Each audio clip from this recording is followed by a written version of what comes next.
जैसी करनी वैसी भरनी स्टोरी इन हिंदी। स्टोरी एक रात एक चोर किसी मकान की खिड़की में से अंदर जाने का प्रयास करने लगा कि खिड़की की चौखट टूट जाने से गिर पड़ा, जिस वजह से उसकी टांग टूट गई। अगले ही दिन उसने अदालत में जाकर अपने पैर के टूट जाने का दोष उस मकान के मालिक पर लगा दिया, जिस मकान की वह खिड़की थी।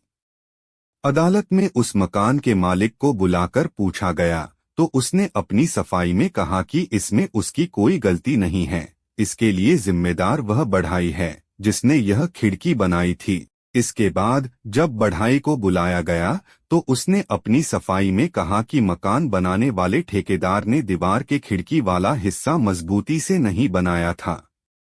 जब ठेकेदार को बुलाया गया तो उसने अपनी सफाई में कहा, मुझसे यह गलती एक औरत की वजह से हुई जो वहां से गुजर रही थी। उस औरत ने मेरा ध्यान अपनी तरफ खींच लिया था क्योंकि वो मेरी तरफ देखती ही जा रही थी। फिर जब उस औरत को अदालत में पेश किया गया तो उसने बोला कि उस समय मैंने बहुत बढ़िया लिबास पहन रखा था, इसमें मैं क्या करूं, मुझे तो सभी देख रहे थे। आम तौर पर मेरी तरफ किसी की नजर उठती नहीं, इसलिए कसूर उस लिबास का है जो इतना बढ़िया सिला हुआ था। न्यायाधीश ने कहा कि दर्जी को बुलाया जाए, वही मुजरिम है, दर्जी को अदालत में हाजिर किया जाए।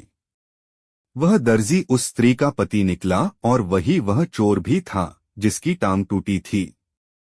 इसलिए यह इस जगत का सबसे आश्चर्यजनक नियम है कि जैसी करनी वैसी भरनी। जो गड्ढे हम दूसरों के लिए खोदते हैं उनमें स्वयं गिरना पड़ता है। फिर हमने चाहे वो गड्ढूढ़े जान के खोदे हो या चाहे अनजाने में खोदे हो, जो कांटे हम दूसरों के लिए बोते हैं वे हमारे ही पैरों में चिदेंगे। अगर फूलों के रास्तों पर चलना हो तो सभी के रास्तों पर फूल बिछाकर चलना होगा, क्योंकि हमें वही मिलता है जो हम देते हैं। मनुष्य अपने कर्मों का फल प्राप्त करता है। अच्छे कर्म करने से अच्छा ही फल मिलता है। तुलसीदास के शब्दों में जो जस करे सो तस फल चाखा निम्नांकित कहानी इस तथ्य का प्रमाण है। एक बार की बात है कि एक हाथी प्रतिदिन अपने महावत के साथ पानी पीने के लिए तालाब पर जाता था। मार्ग में एक दर्जी की दुकान आती थी। जब हाथी दर्जी की दुकान के सामने आता तो दर्जी उसे सदैव कुछ न कुछ खाने को देता। इससे हाथी बहुत प्रसन्न रहता था। एक दिन दर्जी किसी बात पर नाराज था। हाथी प्रतिदिन की भांति दर्जी की दुकान पर आया और कुछ पाने की इच्छा से उसने अपनी सूंड आगे बढ़ाई। दर्जी पहले ही जला भुना बैठा था। उसने हाथी की सूंड पर सुई चुभो दी। इससे हाथी बहुत ही नाराज हुआ और सीधा तालाब पर पानी पीने पहुंच गया। हाथी के मन में सुई चुभाने का बहुत ही गुस्सा था।